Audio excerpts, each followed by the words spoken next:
আসসালামু আলাইকুম রহমতুল্লাহ। কোরআনের জীবন বিধান চ্যানেলের পক্ষ থেকে সবাইকে আন্তরিক শুভেচ্ছা ও অভিনন্দন। আশা করি আল্লাহর অশেষ মেহেরবানিতে আপনারা সবাই ভালো আছেন। সুপ্রিয় দর্শক, আজকে আপনাদের সঙ্গে আলোচনা করব শীতকালের বিশেষ আমল সম্পর্কে। গরমের তীব্রতা ও শীতের প্রচণ্ডতা আমাদেরকে জাহান্নামের আযাবের কথা স্মরণ করিয়ে দেয়। এগুলো জাহান্নামের আযাবের ছোট্ট নির্দেশন মাত্র। রাসূল সাল্লাল্লাহু আলাইহি ওয়াসাল্লাম বলেন, জাহান্নাম তার প্রতিপালকের কাছে অভিযোগ করল, হে আমার প্রতিপালক, গরমের তীব্রতায় আমার এক অংশ আরেক অংশকে গ্রাস করে ফেলেছে। ফলে আল্লাহ তাআলা তাকে দুটি নিঃশ্বাস ফেলার অনুমতি দিলেন, একটা শীতকাল আর একটি গ্রীষ্মকাল। আর সে দুটি হলো, তোমরা গ্রীষ্মকালে যে প্রচণ্ড উত্তপ্ত এবং শীতকালে যে প্রচণ্ড ঠান্ডা অনুভব করো। সহিহ বুখারী হাদিস 537। জাহান্নাম গরম যে নিঃশ্বাস ফেলে সেটাকে আল্লাহ রাব্বুল আলামিনের গ্রীষ্ম হিসাবে বিভিন্ন এলাকায় বিভিন্ন সময় বন্টন করে থাকেন। আর জাহান্নাম ঠান্ডা যে নিঃশ্বাস ফেলে সেটাকে বিভিন্ন এলাকায় বিভিন্ন সময় শীত হিসাবে বন্টন করে থাকে।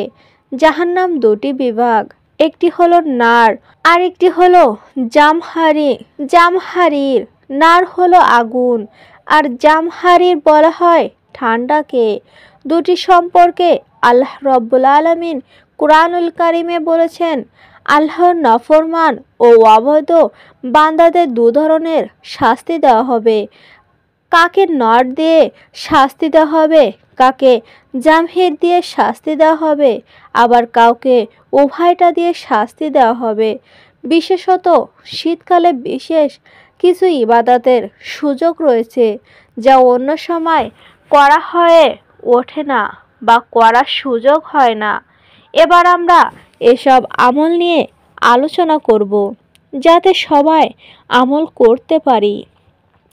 1 নাম্বার, জাহান্নামের আযাবের ভয়ে সাবধান হওয়া।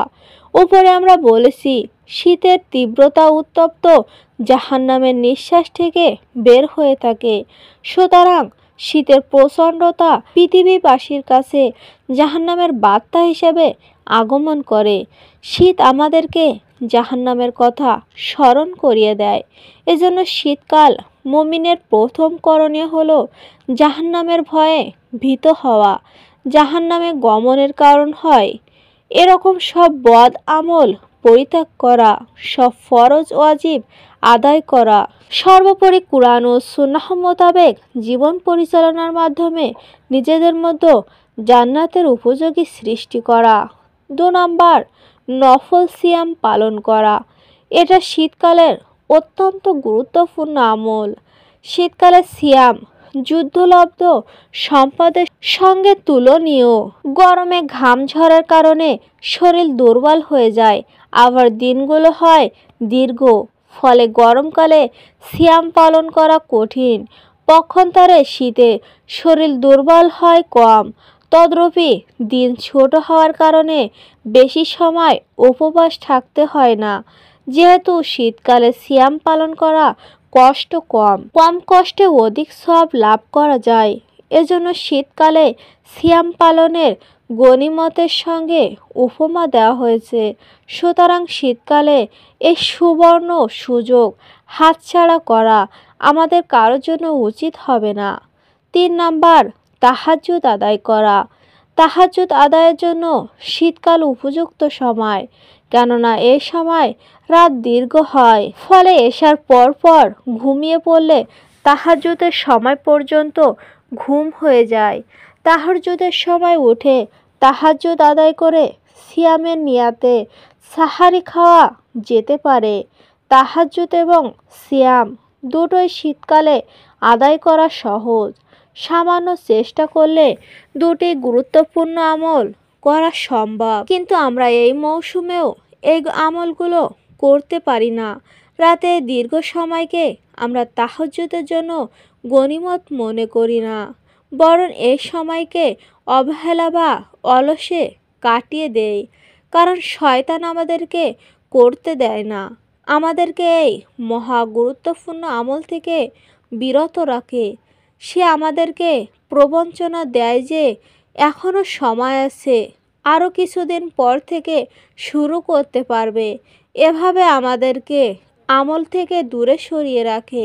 এভাবে বিলম্ব করতে করতে যখন আমাদের আমল করার শক্তি থাকে না, শরীর দুর্বল হয়ে যায়, শরীরে বিভিন্ন অসুখ বাসা বাঁধে, তখন বিলম্ব করার জন্য আফসোস হয়, কিন্তু এই আফসোস কোনো কাজে আসে না। 4 নাম্বার, ওজুর ব্যাপারে বিশেষ যত্নবান হওয়া। অন্যান্য সময় থেকে শীতকালে ওজুর ব্যাপারে যত্নবান হওয়া বেশি প্রয়োজন, কারণ শরীর শুষ্ক থাকার কারণে ভালোভাবে না ধুলে পশমের গোড়া শুকনা থেকে যায়। এজন্য রাসূল সাল্লাল্লাহু আলাইহি সাল্লাম শীতকালে ভালোভাবে ওজু করার কথা নির্দেশ দিয়েছেন।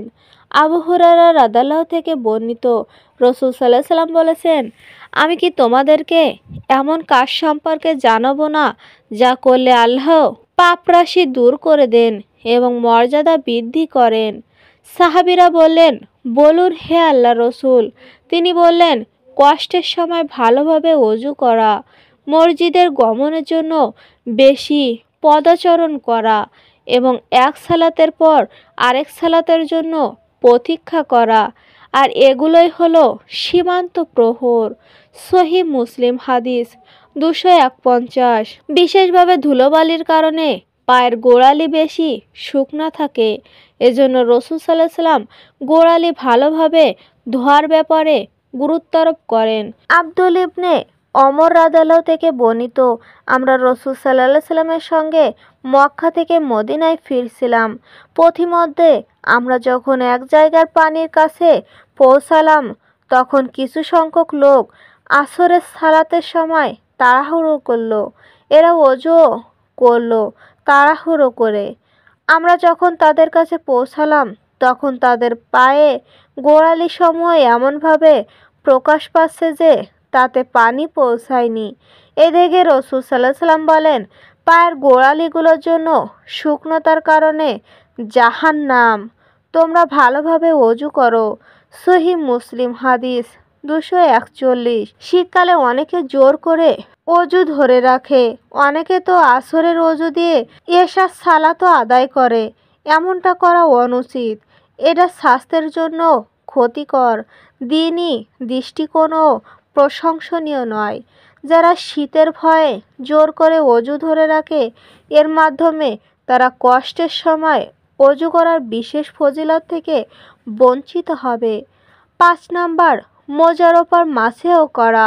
বিশেষত শীতকালে মোজার ওপর মাছেও করা সব সময় না হলেও অন্তত মাঝে মধ্যে হলেও করা উচিত, কারণ এটি আহলে সুন্নাত ওয়ালা জামের একটি অন্যতম নির্দেশন, নবী করিম সাল্লাল্লাহু আলাইহি সাল্লামের একটি আমল এবং আল্লাহ তাআলার দেওয়া অন্যতম একটি ছাড়।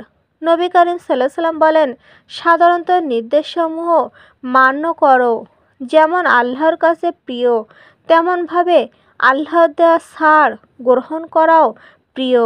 মুসনাফে ইবনে আবির সাবা। 6 নাম্বার, সালাতের সময় মুখমণ্ডল না ঢাকা। যখন শীতের তীব্র আকার ধারণ করে, তখন শীত থেকে বাঁচার জন্য অনেকে চাদর মুড়ি দিয়ে নাক মুখ ঢেকে ফেলে। বিশেষভাবে এটি মরুভূমি অঞ্চলে খেয়াল করা যায়। সাধারণত অবস্থায় নাক মুখ ঢাকার সমস্যা নেই, কিন্তু সালাত আদায়ের সময় যেন নাক মুখ চোখ ঢাকা না থাকে, কারণ সালাতের সময় নাক মুখ চোখ ঢেকে রাখা নিষেধ। 7 নাম্বার, আল্লাহর শুকরিয়া আদায় করা। মুমিনের শীতের সময় আল্লাহ তাআলা শুকরিয়া আদায় করবেন, এজন্য যে আল্লাহ তাআলা আমাকে শীত নিবারণের সামর্থ্য দিয়েছে। বহু পশু পাখি, এমনকি অনেক মানুষও শীত নিবারণের ব্যবস্থা নেই। আল্লাহ তাআলা এ সম্পর্কে কুরআনুল কারিমে আমাদেরকে কোনো কোনো আয়াতে ইঙ্গিতও দিয়েছেন যে আল্লাহ তাআলা আমাদেরকে পোশাক ব্যবস্থা দিয়েছে, যার মাধ্যমে তোমরা শীত থেকে আত্মরক্ষা করতে পারবে। সুপ্রিয় দর্শক, তো এই ছিল আজকে আমাদের আলোচনা।